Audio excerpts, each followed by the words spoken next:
Lucifer is the Latin name for the original Hebrew word, which is Halal. He is described as a morning star, and son of the dawn. In Hebrew, the words translated are Halal, Ben Shashar. What is even more fascinating however is that the word Halal, which is translated in the King James as Lucifer, is also found in Arabic, having a nearly identical meaning.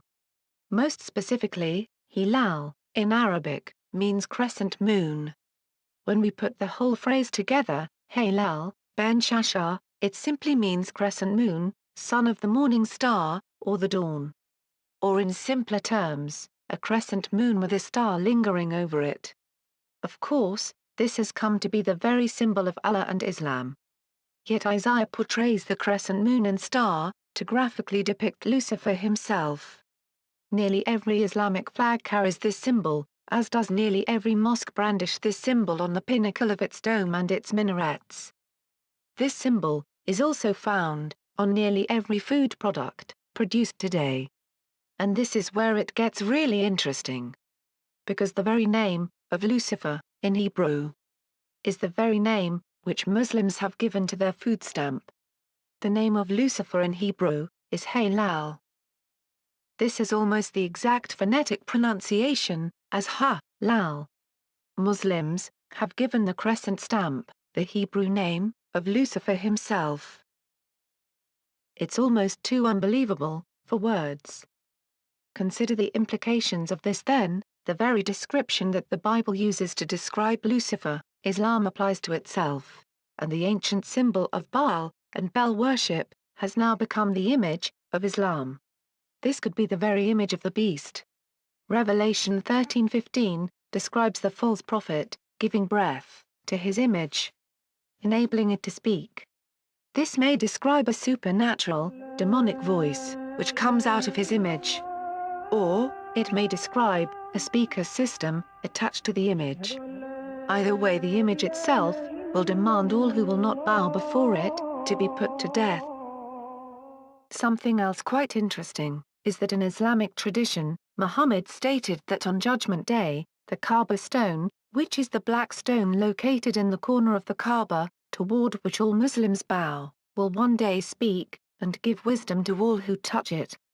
The Muslims say the Kaaba stone was a star which fell from heaven, at the feet of Adam. But the Bible describes Lucifer as the star which fell from heaven. How art thou fallen from heaven, O Lucifer, son of the morning?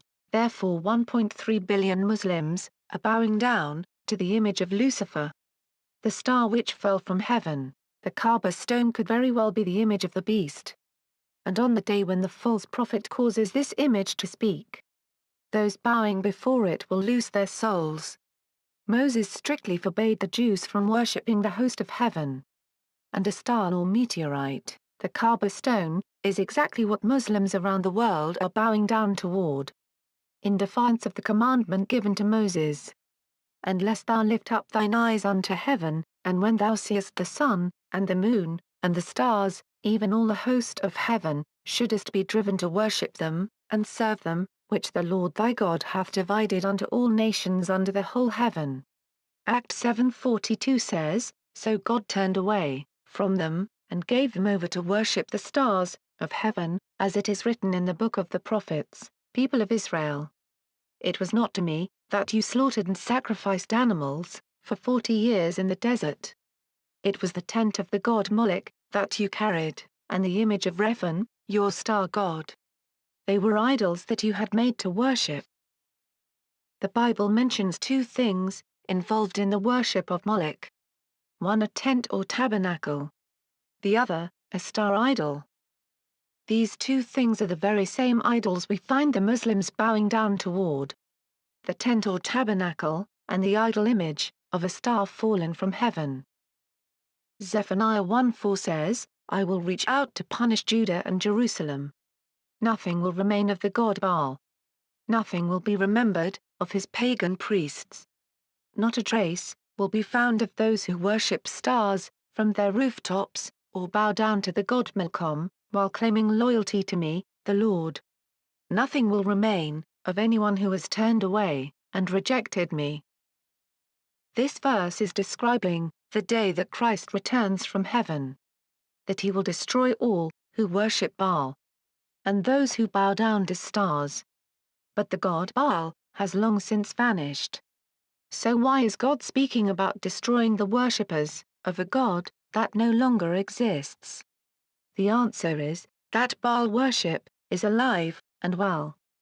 Baal has just renamed himself Allah, and his star worship is being continued through Muslims, who bow down every day to the host of heaven, which now takes the form of the Kaaba stone, the star which fell from heaven.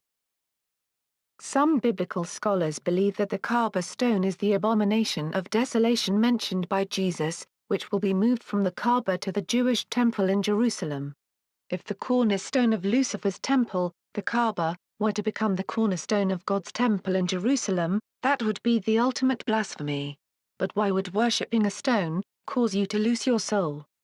You see, the stone will replace Jesus Christ, the rock of our salvation. Muhammad declared the Kaaba stone was able to take away sins by touching it. Therefore Muhammad replaced Jesus Christ, the only one able to forgive sins, with the image of Lucifer, fallen from heaven, and claimed that this stone is able to forgive sins. If this stone is placed in the Jerusalem temple, it will be as if Lucifer has seated himself and his image on the earthly throne of God, which rightfully belongs to Jesus Christ.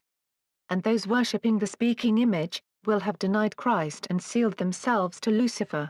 The image of the Kaaba stone is printed on the cover of every Quran. Therefore the Kaaba stone depicts the very symbol for the word of Allah. The image of the beast may represent the word of Allah, the Quran. This image is the very opposite of Jesus Christ, whom the Bible calls the Word of God. So the opposite would be an image which depicts the word of Lucifer. And the Kaaba stone is that very image, which may speak. And those who refuse to bow down before this image, which speaks the words of Allah, will be put to death. And the false prophet will demand that all pray toward the image of the beast. And he will likely use the Muslims' call to prayer, and the speaker system, in every mosque minaret, around the world, to call everyone to bow toward the image of the beast.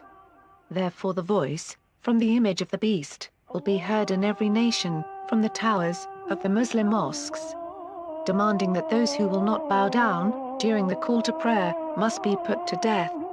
This image of the beast will become the symbol of the Islamic Empire. The images we've discussed here could easily fulfill the role of the beast's image. But only one thing is certain: it will be directly linked to Islam itself. And the false prophet will cause it to speak, and command all in the Middle East to bow down toward it, or be put to death. The false prophet will also implement the mark of the beast, which, as we have discussed before, may take the form of a stamp, or badge, to be worn on the forehead or right arm. It will be the sign that they have submitted to the Mahdi, or Caliph of Islam, and to his Islamic empire. And no one will be able to buy or sell without it. Those Christians who refuse to submit before the Antichrist or his image will be arrested and imprisoned. Revelation 13:10 says, "Whoever is meant to be captured will surely be captured. Whoever is meant to be killed by the sword will surely be killed by the sword." This calls for endurance and faith on the part of God's people. It should appear quite obvious now that the Antichrist beast will rule a Middle Eastern empire. For the method of killing is described as the sword. Revelation 24 says, "I also saw the souls of those who had been beheaded, because of their testimony about Jesus, and because of the word of God. They had not worshipped the beast, or its image, and had not received its mark on their foreheads or hands. They came back to life, and ruled with Christ for 1,000 years." We can see from this verse that beheading will be the method of killing. And those who die for Jesus Christ will be resurrected when Jesus Christ comes to rule the earth. But it will be the most terrible time for the Christians and Jews. And many will just worship him to escape being put to death. But all those who worship him and take his mark will be rejected by God and cast into the lake of fire, sharing the same fate as the Antichrist.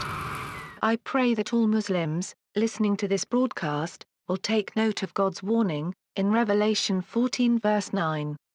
If any man worship the beast and his image, and receive his mark, in his forehead, or in his hand, he shall be tormented with fire and brimstone, in the presence of the holy angels, and in the presence of the Lamb. And the smoke of their torment ascends up forever and ever.